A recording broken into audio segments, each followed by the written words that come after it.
Ok, entonces el principio derivado, para hacer el pequeño repaso, lo que nos dice es que nosotros estamos obligados a seguir las cuestiones que nosotros nos hemos comprometido a seguir.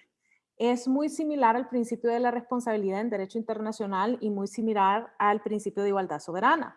Pero básicamente lo que nos dice este principio derivado es que nosotros creamos organismos internacionales.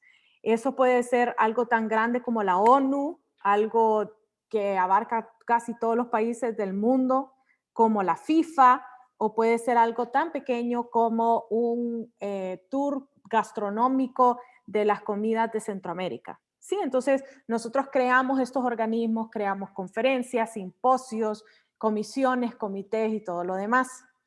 Estos organismos tienen que tener tres características. Tienen que tener un brazo que va a ser el legislativo, un brazo que va a ser el ejecutivo y un brazo que va a ser el judicial. Así igualito como lo tenemos a nivel interno, así igualito va a ser en el nivel internacional.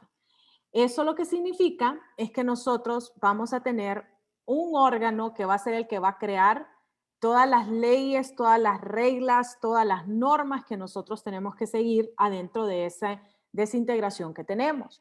Les daba el ejemplo de la FIFA. La FIFA crea reglas en contra del doping, por ejemplo, para que los atletas no puedan usar sustancias psicotrópicas, no puedan usar esteroides, por ejemplo, testosterona y ese tipo de sustancias para que entonces sean, número uno, saludables ellos y número dos, sea un juego que realmente refleje las habilidades de un jugador. Entonces, hacen reglas. Las Naciones Unidas tiene la Asamblea General, que tiene una infinidad de comités y consejos y conferencias que también proponen la creación de reglas para que sean adoptadas por cada uno de los países, que nosotros usualmente llamamos a esos tratados. Luego tenemos una cara que usualmente le llamamos la Secretaría General, la Secretaría Integrada, le he escuchado en ciertas otras ocasiones, pero usualmente le llamamos secretarías. Esa es la que coge esas reglas y hace los proyectos, es decir, igual a como hace un poder ejecutivo. Eso lo que significa es que la FIFA dice que van a haber partidos, que esos partidos van a ser cada 4 años, pero la secretaría es la que dice y el partido va a ser de una lista, vamos a escoger y vamos a hacer que este año va a ser en Francia, ¿ok? Y entonces ellos escogen que es en Francia, hacen elección, entre comillas, ¿verdad? Del lugar donde va a ser y luego van viendo cuáles son los estadios donde van a hacer los partidos, a qué hora van a ser, sí, todas esas diferentes características, eso lo hace la Secretaría. Igual en como Naciones Unidas, ustedes miran que UNICEF, ONU Mujeres y todas estas organizaciones que conocemos como el PNUD son los que traen los proyectos y entonces dicen vamos a hacer una escuela, vamos a donar libros, vamos a vacunar personas. Ellos son el poder ejecutivo a nivel internacional adentro de esa integración. Y luego tenemos una aplicación de esas leyes a los casos concretos. Eso significa que vamos a tener un poder judicial. Ese poder judicial para Naciones Unidas se llama, bueno, tiene varios nombres, pero el más importante de todos es la Corte Internacional de Justicia. Sin embargo, sí tenemos otros, como por ejemplo el panel que resuelve las disputas comerciales adentro de la Organización Mundial del Comercio. Se llama el panel de la OMC. Es muy conocido ese panel. También tenemos ciertos otros órganos que pueden hacer cierto tipo de judicialización de los casos, pero son bien específicos, así como el panel de la OMC, que solo mira casos relevantes a la OMC, ¿sí? Entonces ese es el principio derivado. Y luego tenemos el principio de la primacía. Y nosotros en el principio de la primacía decimos que el derecho comunitario es superior al derecho individual. El derecho comunitario es una obligación que yo hago como Estado. El derecho individual es algo que yo hago ya a nivel de república, ¿sí? Entonces yo como república me comprometo a hacer cosas con mis ciudadanos y yo como Estado me comprometo a hacer cosas a nivel internacional. Y por eso es que lo internacional está por encima de lo individual. Ese es el principio de la primacía, ¿sí? Entonces, esos son los 6 principios. Luego de eso, luego de que vimos esos 2 principios, vimos los tipos. ayer justamente hablábamos de que estaba el unilateral, el bilateral, el global o mundial y el regional. Cuando miramos el unilateral, estamos hablando de que solo un estado se involucra. Y cuando estamos hablando de que solo un estado se involucra, nosotros estamos diciendo que solo el estado de Honduras va a estar involucrada en esa integración. Entonces, ¿cómo se puede dar eso? Si solo es el estado de Honduras, sería, por ejemplo, las corporaciones municipales, que ellos deciden unirse y deciden crear la AMON. Es una integración de todas las municipalidades. Recuérdense que cada municipalidad está diciéndole a usted, es una nación. Entonces estamos integrando 298 naciones que hay adentro de Honduras. Esa es una integración.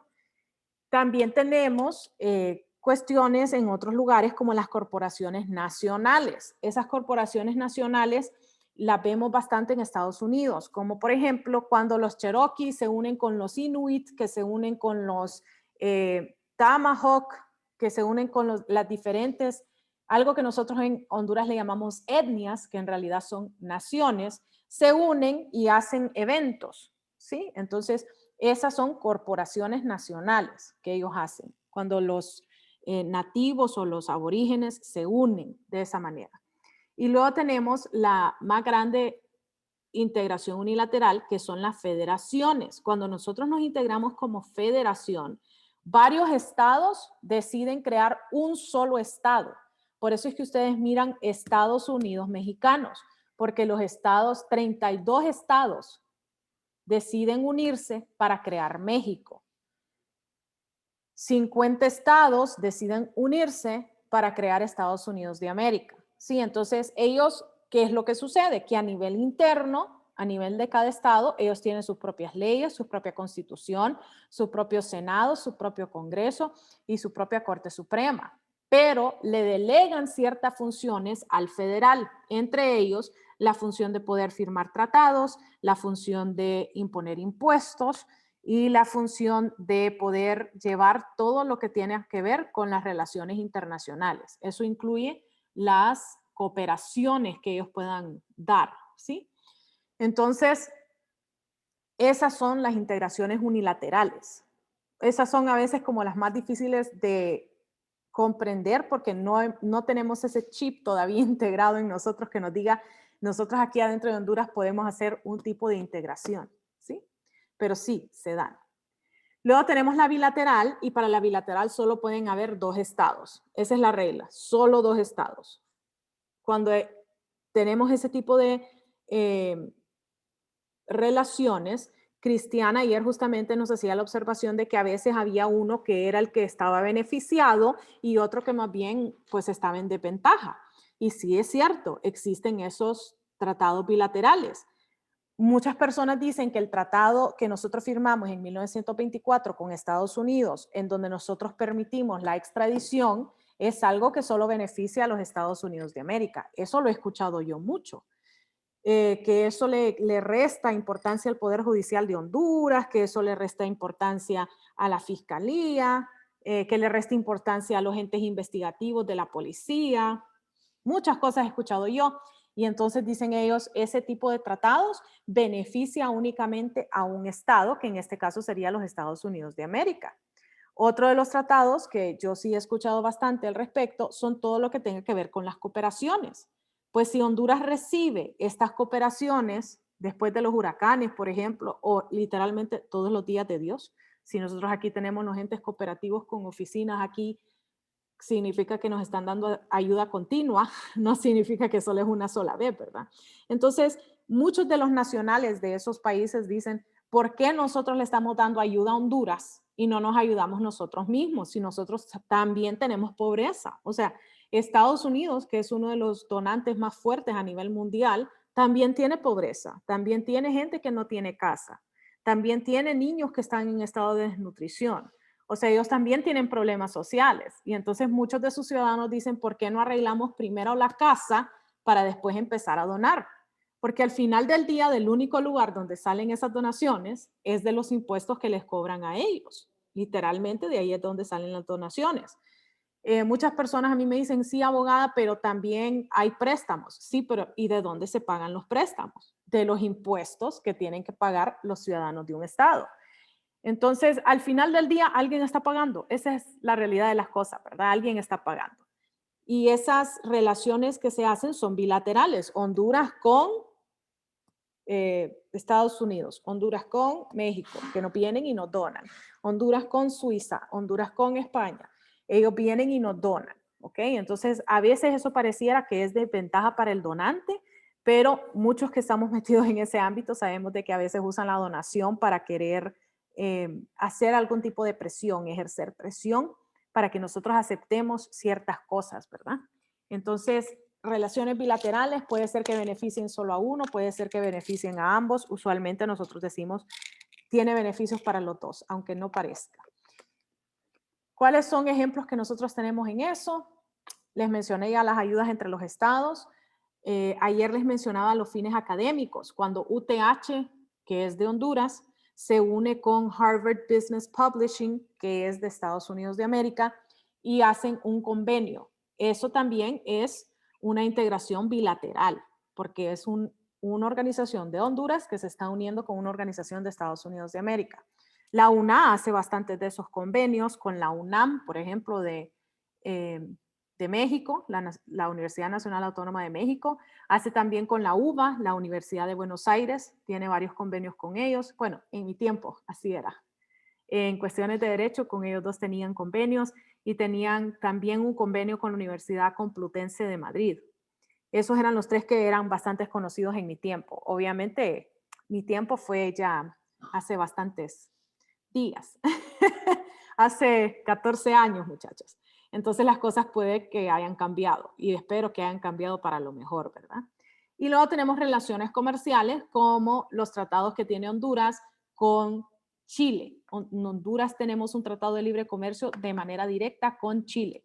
Teníamos un tratado de libre comercio de manera directa con Estados Unidos que fue suplantado por el CAFTA, ¿sí? Pero sí lo teníamos uno directo, o sea que era bilateral. Entonces, esos son los bilaterales. Luego tenemos los que son mundiales o globales. Y los que son globales o mundiales tienen la característica que tienen que involucrar como mínimo 190 estados. Por eso es que ponemos 190 plus, porque pueden ser más de 190, pero tienen que ser, al día de hoy, tienen que ser 190 o más estados. ¿Y cómo se da eso? Usualmente adentro de las Naciones Unidas. ¿Por qué decimos 190 y no todos los 193? Porque existen ciertos de los programas de Naciones Unidas que en donde se han retirado ciertos estados de ellos. ¿Como cuál? Como el Consejo de los Derechos Humanos. Perdonen, estaba tomando café. El Consejo de los Derechos Humanos, ahorita, adentro de su junta directiva, están estados como Venezuela, estados como Irán, que hay grandes violaciones de derechos humanos adentro de esos estados, derechos humanos reconocidos, pero que ellos no se han comprometido a seguir. Y eso hizo que durante la administración del presidente Trump, los Estados Unidos se retirara del Consejo de los Derechos Humanos. O sea que usted, aún siendo parte de Naciones Unidas, se puede retirar de uno de los programas de Naciones Unidas. Sí, sí lo puede hacer. Se puede retirar de un tratado entero, se puede retirar de una comisión, puede hacer muchas cosas usted como un Estado soberano. Entonces, usualmente, aunque están todos los estados adentro de las organizaciones de Naciones Unidas, pues sabemos de que de vez en cuando se retira alguno de los estados. Por eso es que decimos 190 o más. Y nosotros lo vemos acá, obviamente UNICEF, la FAO, que es la que anda regalando comida, ¿verdad? A nivel de toda América Latina, que inclusive trabaja con el Banco de Alimentos de Honduras. Tenemos ONU Mujeres, que también es bastante presente aquí en Honduras, bastante activo. Tenemos a la representante del Alto Comisionado de Derechos Humanos, también lo tenemos aquí en Honduras. Y tenemos también varios otros programas que funcionan aquí, que tienen que ver con la ONU. Esos no son permanentes, pueden ir cambiando. Uno de los cambios más grandes que tuvimos fue con la creación de ONU-SIDA. Cuando se creó ONU-SIDA, la creamos justamente por la pandemia, lo que creíamos que era una pandemia del SIDA, que hoy en día nosotros sabemos que es un virus que se ha venido a quedar con nosotros, que no se transmite si no es por transfusión sanguínea, que es desgraciadamente el mínimo, los que o tal vez, si lo ven desde otro punto de vista, gracias a Dios que son lo mínimo, transfusión sanguínea. El otro es transfusión de madre a hijo, que solo se da en el momento del parto. Eso antes no lo sabíamos, no sabíamos si usted salía embarazada y tenía SIDA, o si su pareja tenía SIDA, si el niño venía con SIDA, y hoy en día ya sabemos de que el niño no viene con SIDA y le da SIDA en el momento de parto. Por eso es que siempre las mujeres que tienen SIDA se les hace cesárea. No pueden tener por el natural, como le dicen, o el canal vaginal, porque se le hacen cortaditas al niño, obviamente la mujer se desgarra, hay contacto sangre a sangre y ahí se traspasa. Entonces ya sabemos esa, que es la segunda parte, gracias a Dios eso se ha reducido bastante pues obviamente por el conocimiento que tenemos hoy en día. Y después está la que más se da, que es la transmisión sexual. Esa es la que más se da.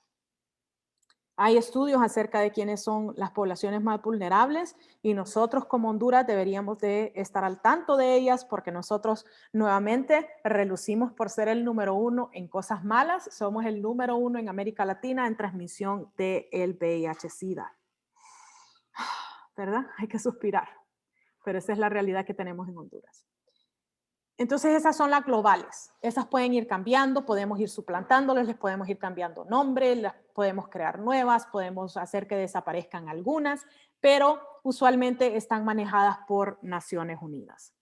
Y luego tenemos las integraciones regionales. Y en las integraciones regionales nosotros decimos que se involucran los estados con alguna proximidad territorial, es decir, que están cerca el uno al otro.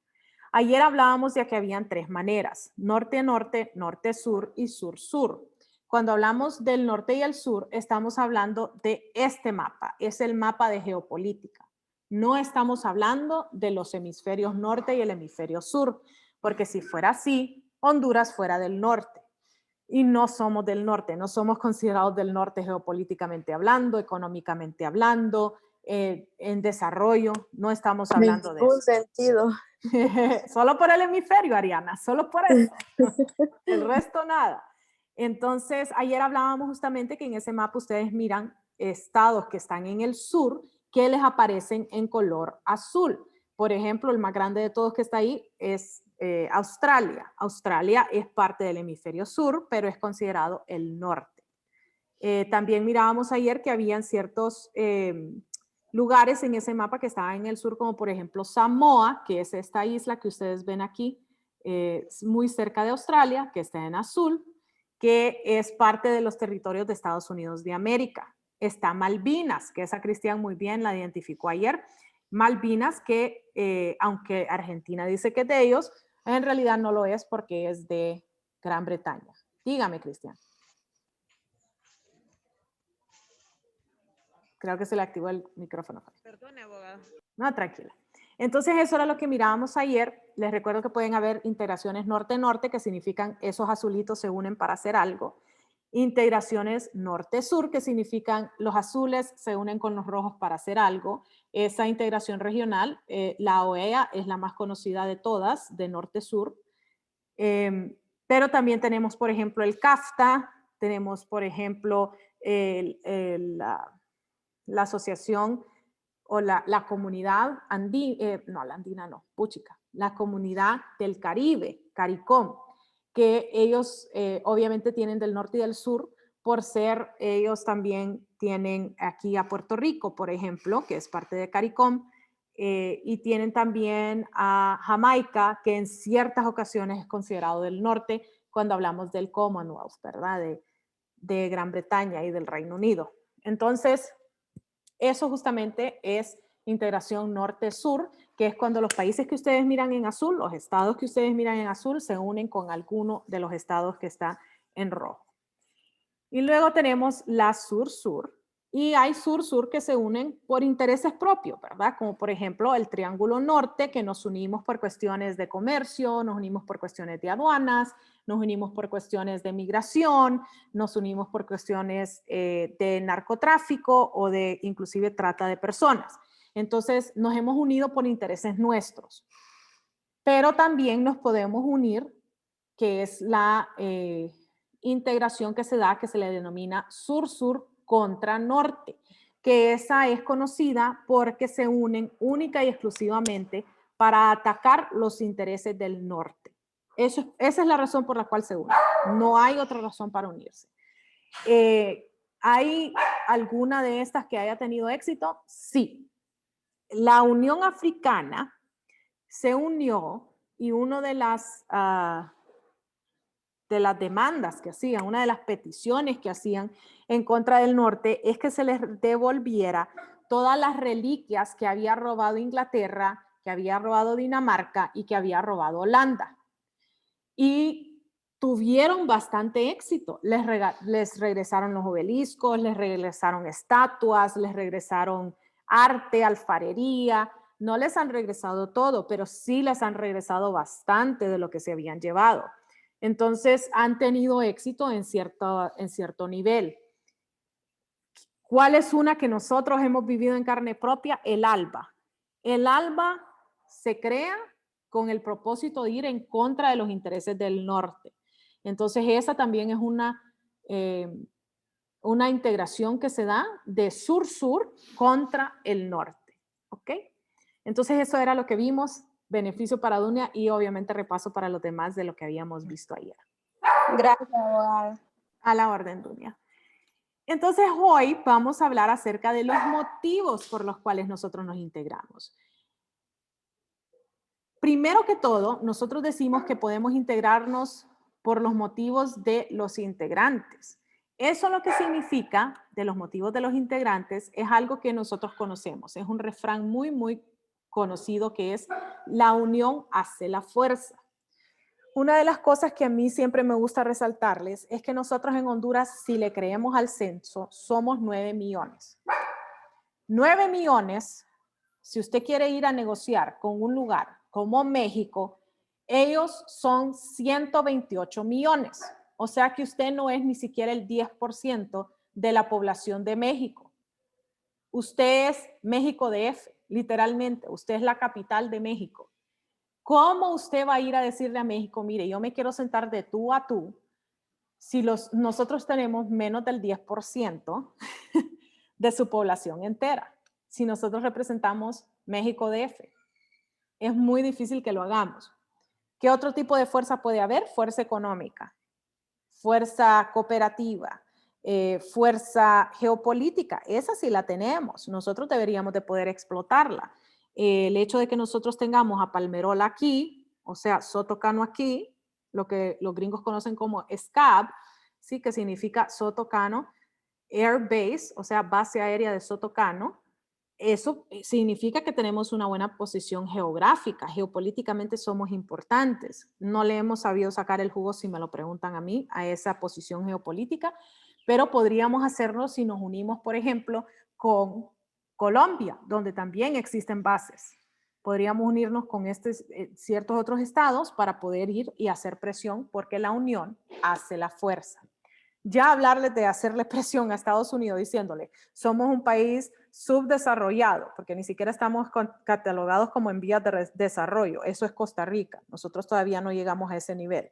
Somos un país subdesarrollado, que además de eso tenemos 9 millones y les mandamos un montón de mojados al año. Y nosotros queremos sentar a negociarnos con vos. Obviamente que no nos van a decir, sí, venga para acá. Para ellos 9 millones no es ni siquiera Los Ángeles.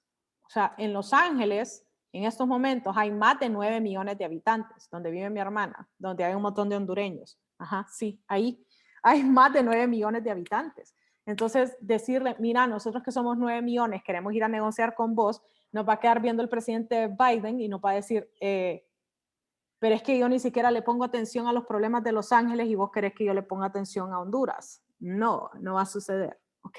Entonces, nos tenemos que unir para hacer la fuerza. Eso es algo que obviamente no le conviene a los poderosos, que nosotros nos unamos.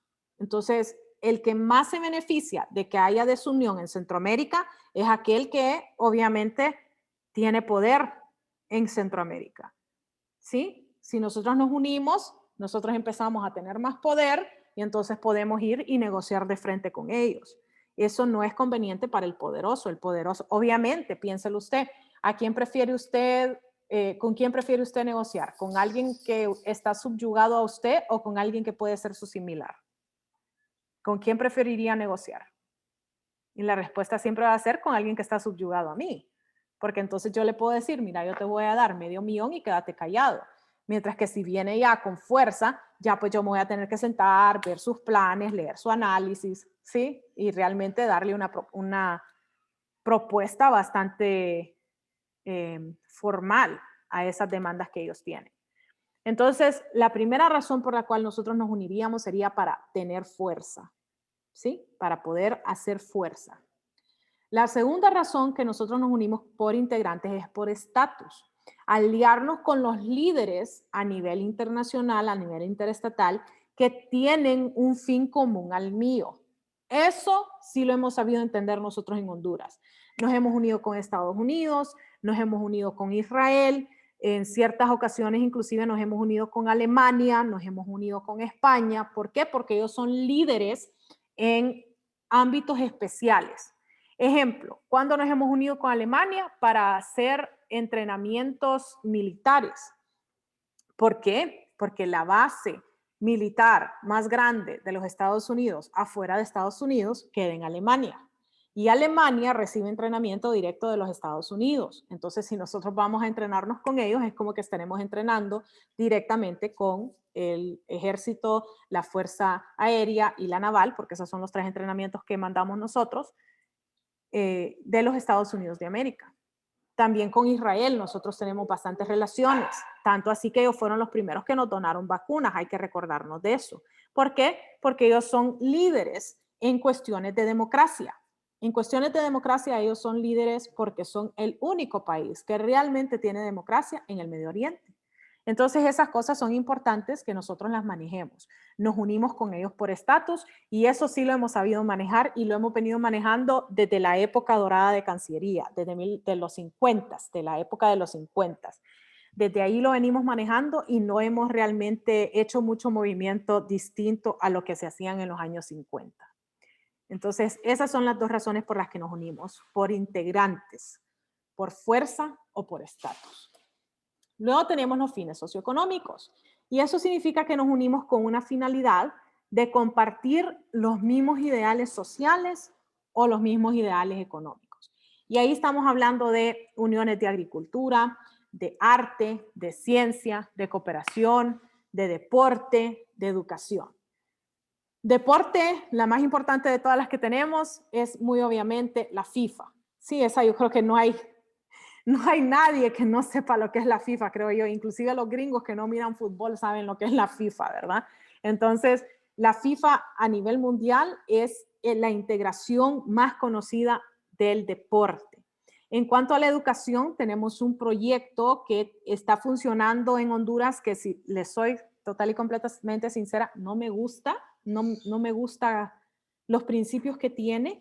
Para mí como que nos están tratando de regresar a un modelo o mantener un modelo que para mí no funciona, pero bueno, es el modelo que realmente están proponiendo en ciertos países de Europa y nosotros nos hemos integrado a ese proyecto. Se llama el proyecto Tuning, así es como se llama, T-U-N-I-N-G, proyecto Tuning.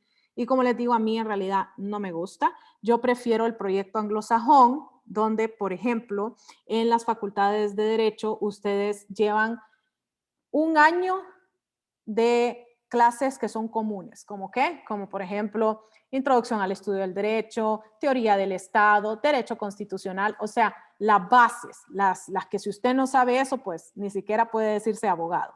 Y luego el resto de su tiempo dentro de la facultad, usted escoge qué es lo que usted realmente piensa que va a ejercer en su carrera. Entonces, ejemplo, usted llevaría los civil 1, usted llevaría penal 1, usted llevaría derecho internacional 1, sí, o sea, los siguientes 6 meses serían las clases generales de cada área y luego el resto de su tiempo, o sea, 2 años y medio, usted la dedicaría solo a derecho penal, solo a derecho internacional, solo a derecho civil. por darles un ejemplo. Entonces, esa es la manera en la cual funciona el sistema anglosajón y si usted me pregunta, para mí ese es un sistema mucho más eficiente por el hecho de que créanme que uno no ejerce todas las materias. Eso, bueno, no conozco un abogado que ejerza todas las materias. No lo conozco hasta el momento. Tal vez si estamos hablando de un lugar remoto donde solo hay un abogado y un notario, pues entonces él es el que hace todo, ¿verdad? Pero en realidad nosotros no tenemos ese alcance de realmente poder litigar y además de eso ser notario y además de eso ser negociador y además de eso ser asesor y además de eso escribir contratos. No solo es que no tenemos la capacidad mental, sino que no tenemos la capacidad en tiempo, ¿verdad? Entonces, cuando a mí me dicen, por ejemplo, abogado, ¿usted qué sabe de penal? Yo les digo, casi nada, poco o nada, les digo yo, porque obviamente eso no es algo que yo he ejercido. Lo vi en teoría allá en el 2005 fue que saqué yo los penales. Imagínense, ¿qué le voy a enseñar yo de penal si le estoy hablando del código que ya fue derogado, con un código procesal penal ya derogado? O sea que, ¿qué les voy a enseñar yo? Nada, voy a ir a aprender con ustedes, ¿verdad? Obviamente, pues puedo tener algún conocimiento, pero como para darles la clase, no, ¿verdad? Nunca como alguien que ha sido fiscal, nunca como alguien que ha sido juez. Ahí sí les creo, ahí más bien hasta ganitas me dan de meterme a las clases a veces cuando íbamos en presenciales y yo tenía ahí una hora libre, decía, me le voy a meter a la abogada Yulisa, o me le voy a meter a la abogada Arita, me le voy a meter al abogado Villalobos, obviamente porque ellos saben de lo que están hablando y es hermoso ver a alguien que sabe de lo que está hablando. Así pues, entonces a mí me hubiera gustado pues enfocar mi carrera únicamente al área internacional, público y privado, a nivel de pregrado, para después a nivel de posgrado ya especializarme en una cuestión específica. Pero nosotros en Honduras le hemos apostado a este proyecto Tuning y como que les queremos dar todo, ¿verdad? De derecho en 4 años, que es casi imposible. En cuestiones de arte, pues nosotros tenemos integraciones al principio de la pandemia, si no me equivoco, el Museo del Hombre aquí en Honduras estaba haciendo un proyecto con el Museo del Prado y habían traído imágenes digitales que proyectaban adentro del museo y como vino la pandemia, entonces las empezaron a compartir por Facebook.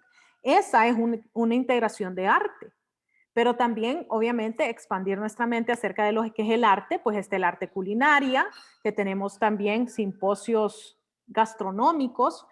Si no se han dado cuenta, la baleada ha sido votada la comida centroamericana número 1. Eso fue por un simposio que nosotros hicimos en el arte gastronómico, donde hubieron reglas, donde hubo la actividad en sí y donde luego hubo alguien que juzgó y la baleada quedó como número 1. ¡Yay! Algo bueno en Honduras, ¿verdad? Nuestro arte culinario, quedamos en el número 1. En la ciencia también podemos tener, en la agricultura tenemos, y a veces se unen, ¿cierto? A veces se une la ciencia, la agricultura y la cooperación en una sola, que eso es lo que nosotros vemos que hace JICA, por ejemplo, cuando trae diferentes técnicas para sembrar, para cultivar y para exportar. JICA tiene entrenamientos a nivel regional acerca de estas cuestiones agrícolas, específicamente agrícolas, inclusive de que si ellos detectan que hay un agricultor que tiene interés en prácticas especiales, lo llevan a entrenar a Japón para que él aprenda estas técnicas y luego le obliga a que no solo la haga en su parcela, por decirles así, en su siembra, sino que él tiene que dar entrenamientos por los siguientes, digamos que si se fue 6 meses, tiene que ser por 1 año, por el doble del tiempo que se va. Si se fue por 1 año, tiene que ser por 2 años y tiene que andar entrenando al resto de los agricultores y JICA le dé el apoyo y luego le ayuda a ese agricultor a utilizar esa tecnología que le han dado. Entonces, como que hay una mezcla también, o sea que no solo tiene que ser una cosa, sino que puede ser una mezcla de ellas. Muy interesante ese tipo de integración socioeconómica. Luego tenemos la integración política.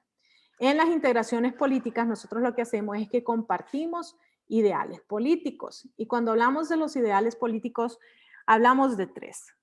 La izquierda, la derecha y el centro. Esos son los tres. No hay más. No, pero es que mire que hay un partido. No, no, no, no. Ese partido va a ser izquierda, derecha o va a ser centro. Así de sencillo.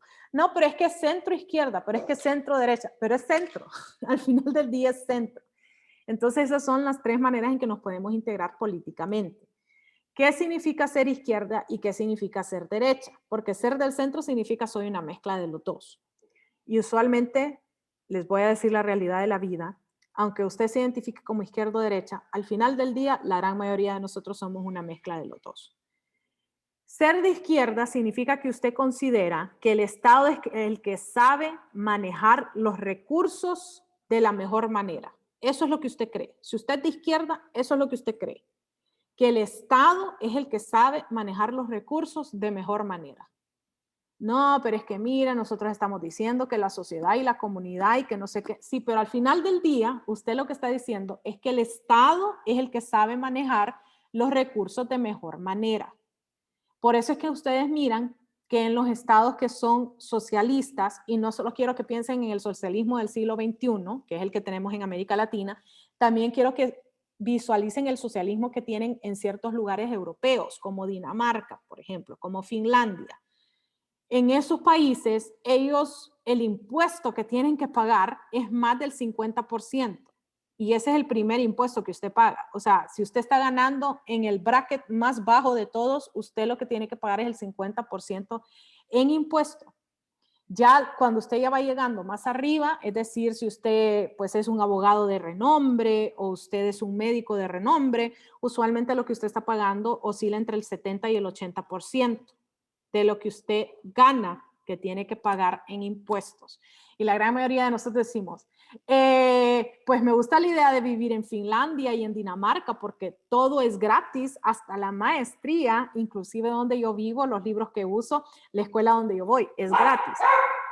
Pero como que ya cuando me dicen que tengo que, una vez que sacrifiqué todo ese tiempo, todo ese estudio, tengo que pagar 80% de mi ingreso en impuestos, como que ya no me va gustando la idea. Yo creo que a ninguno de nosotros nos gustaría pagar el 80% de impuestos, ¿verdad? Y hay otras personas que dicen, pues, no es que me gusta, pero por lo menos ahí hay redes sociales. Por lo menos si yo me enfermo, no me voy a quedar en la calle. Por lo menos si yo me quedo sin trabajo, pues tengo 6 meses para poder encontrar trabajo en donde yo no tengo que pagar alquiler, donde yo no tengo que pagar luz, agua, teléfono, etcétera, etcétera. Entonces tengo como una red social. Entonces, he escuchado los dos argumentos, ¿verdad? Y les estoy poniendo en lugares donde el socialismo, y escuchen bien lo que les voy a decir, medianamente ha tenido éxito. Porque si ustedes miran lo que está pasando en esos países, ellos tienen problemas sociales bastante grandes también. No es el problema social que tenemos nosotros, porque obviamente no es el socialismo que tenemos nosotros, pero sí son problemas sociales que están enfrentando, como por ejemplo, matan a personas, es una persona de más de 50 años que le da cáncer y ellos prefieren decirle, pues lo vamos a meter a un hospicio y no la vamos a meter al hospital. Sale más barato que usted se muera a que nosotros le demos su medicina. Y esa persona viene y dice, pero yo he estado pagando impuestos toda mi vida, ¿qué pasó? ¿Por qué no me van a tratar? No, mire, es que ya el tiempo que a usted le queda es poco, entonces adiós, goodbye. Entonces, ¿hay problemas con ese socialismo? Claro que los hay, claro que los hay, pero también hay beneficios y son muy grandes. Entre ellos, el hecho que usted no tiene por qué quedarse sin educarse. O sea, el analfabetismo en Dinamarca y en Finlandia es casi cero. Y decimos casi cero porque obviamente hay problemas mentales que puede nacer usted con un problema mental que le evita poder tener esas habilidades. Pero si usted es una persona sana, usted puede leer y escribir si usted, solo con el hecho de nacer en ese lugar. ¿Sí? Entonces tiene ese beneficio. Luego tenemos la derecha, y la derecha lo que cree es que el individuo es el que sabe manejar los recursos de mejor manera.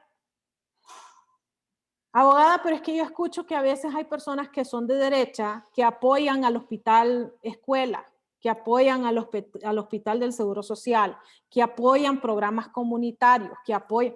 No, es que eso no le evita que usted apoye. Y como les digo, muchos de nosotros somos del centro.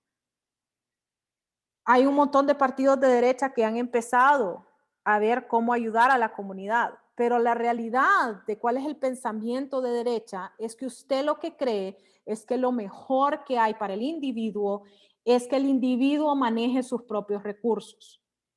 En otras palabras, usted no debería de pagar tanto en impuestos, usted debería de encargarse de su familia. Si alguien en su familia está enfermo, usted tiene que averiguar qué hacer para que esa persona salga adelante. Si usted mira que hay un problema en la comunidad, usted va y de su bolsa saca para ayudar a la comunidad. Y muchas personas me dicen a mí, Aguada, pero es que eso no siempre pasa. Siempre hay uno que no le interesa a la comunidad. Siempre hay uno que más bien se guarda las cosas. Es cierto. Y ese es el problema de la derecha, que nosotros estamos pensando que todos son buenos y no es verdad. No todos somos buenos. Hay personas que son avaras, hay personas que no les importa su comunidad, hay personas que pueden ver a una persona que se está muriendo y dicen, pobrecito, y hasta ahí llegó. Sí, entonces sí hay personas malas y eso obviamente se reluce en lugares de la derecha, que hay personas que son muy malas, pero también hay personas que son muy buenas, ¿sí? Así como en la izquierda hay problemas, en la derecha también hay problemas. Y así como en la izquierda hay beneficios, pues en la derecha también hay beneficios. Si usted trabaja, usted pone su sudor, usted innova en algo, usted inventa algo, usted tiene alguna idea que la desarrolla, usted da empleo, usted da mucho de sí, pues usted va a tener mucha ganancia. Y si no, pues mire a Bill Gates, mire a Albert Einstein, que se vino de un país de izquierda y se vino a un país de derecha, porque en la izquierda él no ganaba nada y en la derecha él ganaba millones, literalmente. ¿Y qué hacía Albert Einstein con los millones? Los iba y los donaba. Los donaba a la comunidad, usualmente a la comunidad judía, porque él era judío. Lo donaba para creación de bibliotecas, para creación de laboratorios, para que se crearan muchas cosas. Y también piensen en lo que ha pasado ahorita en la pandemia en Honduras. ¿Qué sucedió en ciertos lugares? El gobierno llegaba y con el mal manejo que le hacían los recursos, empezaron a cerrar los triajes en noviembre del año pasado. Ayer lo dijeron en las noticias, en Honduras desde noviembre del año pasado están cerrando los triajes públicos, los que financia el gobierno, los que el Estado supuestamente debería estar manejando de mejor manera. Y tenemos comunidades que más bien han abierto hospitales enteros. ¿Se acuerdan de esa noticia que nos salió? Creo que era de Olancho, ¿verdad? Aquí tengo olanchanos que crearon un hospital entero, ellos con su propio dinero y sus propios recursos. Ellos fueron y lo crearon el hospital. Entonces, esos son los beneficios que tenemos en la derecha. Obviamente, tenemos ese gran deficiente que tenemos personas que ganan infinidad cantidad de dinero que nunca van a poder ni siquiera gastar ellos y sus hijos y no ayudan a la comunidad, no ayudan a su prójimo. No está eso adentro de ellos de ayudar al prójimo, sino que ellos dicen, no hombre, si así como yo me rajé, usted se tiene que rajar. Y en realidad las cosas es que no siempre es así. Y luego estamos la gran mayoría de nosotros que somos el centro, que somos los que estamos ahí, que decimos, mire, sí, yo creo que la derecha tiene razón en esto, pero también yo creo que la izquierda tiene razón en esto y deberíamos de hacer como una mezcla de las dos cosas. Yo creo que ahí estamos la mayoría de nosotros. Yo, por ejemplo, me declaro de derecha, pero si usted realmente me pregunta al final del día si yo creo que debería de haber una red social aquí en Honduras para el desempleo, yo le digo 100% sí, porque ni siquiera yo estoy exenta de quedar algún día sin empleo. O sea, todos podemos quedar sin trabajo. Y mire lo que ha pasado con la pandemia, que un montón de personas que tenían un empleo seguro se quedaron sin trabajo. Entonces, que si yo creo que debería de haber una red de desempleo, claro que sí. Que si yo creo que debería de haber un seguro social, un hospital escuela, claro que sí. Y yo me declaro de derecha, pero yo digo estas cosas. Eso significa que yo soy centro derecha. O sea que soy del centro, ¿sí? Y la gran mayoría de nosotros así somos. No, mire, yo creo que el Estado es el que sabe mejor usar los recursos. Yo he tenido alumnos que así, es más, tengo una que está corriendo ahorita para diputada con Libre. Es que yo creo, me dice, que el Estado es el que mejor maneja los recursos y turururururu, y me dio toda su explicación. Y le digo yo, óigame, ¿y cuánto está dispuesto usted a pagar en impuestos? Y lo que me dijo fue, el 15%. Entonces le digo yo, usted no es enteramente de la izquierda. Usted le gustan las ideas de la izquierda, pero usted está en el centro, le gusta un poquito al cerca del individuo y de usted ganarse su propio salario y usar su salario como mejor convenga. Y me quedaba viendo así como, espéreme, pero es que eso no se puede hacer en la izquierda. No, le digo yo, en la izquierda usted tiene que pagar una infinidad, bastante. No le digo, el base es el 50%. Imagínese. El 50% de lo que usted hace iría directo al gobierno. Eso es lo que les estoy diciendo. Entonces, esas son las ideas políticas que tenemos y nos podemos unir por esas ideas políticas. El Partido Nacional, por ejemplo, de Honduras y el Partido Liberal de Honduras son miembros de organizaciones internacionales en cuestiones de política. Y ellos van, bueno, este año y el año pasado no fueron por el hecho del COVID, se reunieron por medio de plataformas virtuales, pero una vez al año ellos se reúnen y evalúan cuáles son las cosas buenas y las cosas malas que están pasando en sus estados respectivos, en sus repúblicas respectivas. Y cuando estamos hablando de la izquierda, estamos hablando de Libre, y Libre sí tiene, ¿verdad?, esas asociaciones con Nicaragua, Cuba, Venezuela, que son muy conocidas, que no se las esconden a nadie que las tienen, ¿verdad? Entonces tenemos esas asociaciones, integraciones que hacemos por cuestiones políticas. Y luego tenemos la última, que es la cultural. Y en la cultural nosotros lo que hacemos es compartir integrantes de una misma nación, naciones similares, o que luchan por similares batallas adentro de las naciones existentes. ¿Qué significa eso? Que los garífunas de Honduras se reúnen con los garífunas de Nicaragua y hablan acerca de cuál es el problema que tienen ellos como garífunas.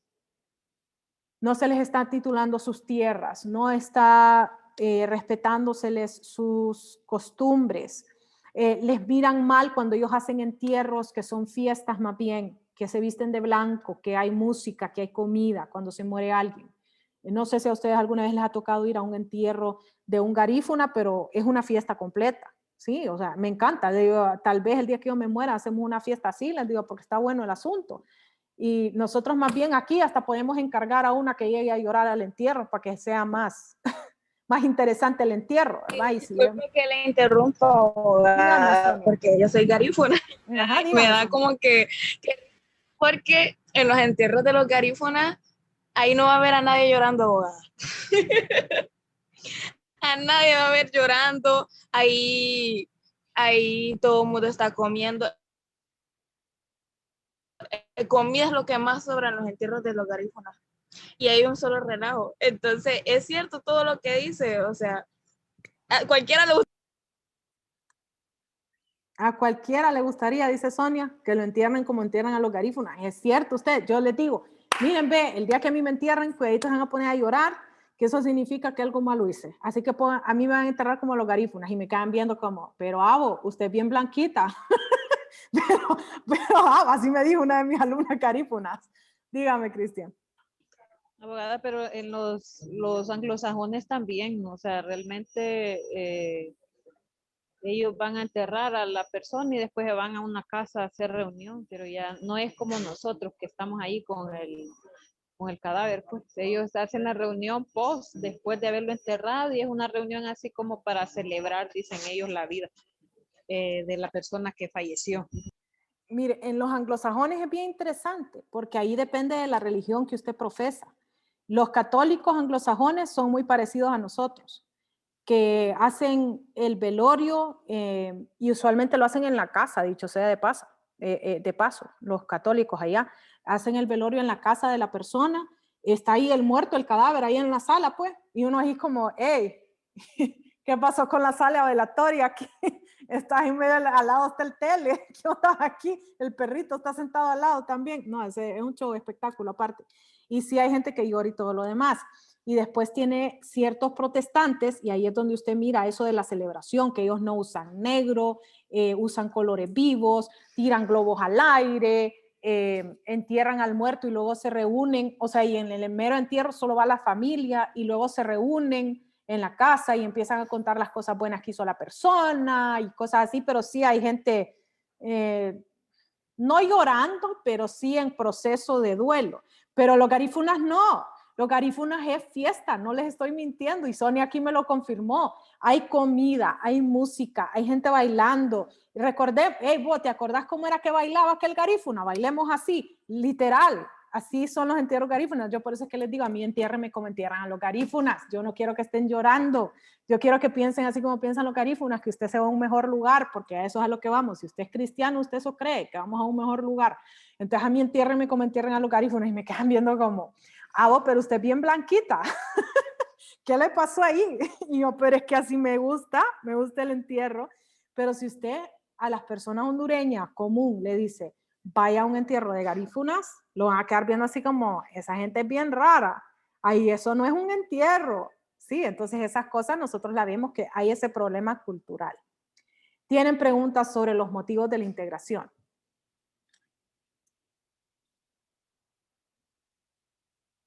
¿O les quedó claro? Y allá donde bailan con el cadáver, abogado, que sale el meme. Sí, no, eso es en un país asiático, se me ve el nombre, los desentierran una vez al año, no les estoy bromeando, y los limpian y les ponen ropa y comen con ellos y bailan con ellos y todo, no, es en serio lo que les dice Cristian. Y se toman fotos, creo que Sí, también. también se toman una foto familiar, no es broma. Sí, lo sacan ahí, ahí se toman fotos y van a comer y para los cumpleaños creo que es. Sí, sí. Es como el Día de los Muertos nuestro, de los católicos. Nosotros tenemos el Día de los Muertos que vamos a verlos a la tumba. Igualito es para ellos, solo que ellos los sacan de la tumba y los limpian y los visten y les ponen el plato de comida enfrente y todo. Es bien interesante eso. Y No, aterrador a la vez. pues sí, para ellos no, Ariana, pero para mí... Sí, imagino que no, porque es que es en base a su cultura, pues cada quien tiene su cultura. Nosotros tenemos la cultura de comer arroz con pollo cuando se muere alguien, y dar café y pan, y otra gente supongo que tiene la suya, pues de hacer danzas o lo que sea. Ya es cuestión de costumbre. Sí. Bueno, muchachos, si no hay más preguntas, entonces les quiero proponer que como Cristian quedó con la pregunta acerca de cómo iban a ser los otros 2 proyectos que hacían falta entregar, si quieren, no es obligatorio, si quieren pueden unirse mañana al mismo canal y al mismo vínculo de Zoom, y ahí les voy a explicar qué es lo que tienen que hacer para esos proyectos. Lo voy a grabar y lo voy a subir a YouTube. ¿Les parece? ¿Sería en la clase de acá, abogado? O... Sí, en la misma. No hay problema por mí, abogada. Ok, perfecto, muchachos. Entonces, Pero los que puedan, a esta misma hora. sí, a la misma hora, sí. Ah, ok. Sí, Y sí. la voy a Perfecto. subir al YouTube a los que no puedan escucharla, pero sí quiero darles ese beneficio para que Mañana ustedes es puedan... miércoles, abogado. Ay, Dios mío, si mañana es miércoles, no, si es que estoy en 7 cosas a la vez. Sí, mañana es clase, mañana es el repaso para el examen. A eso venimos, ¿verdad? Ujú. ¿Sí o no? Sí, ya la otra semana es el examen.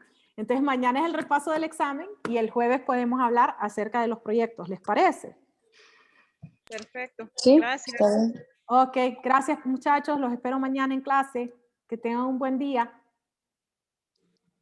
Igualmente, abogada. Igual, abogada.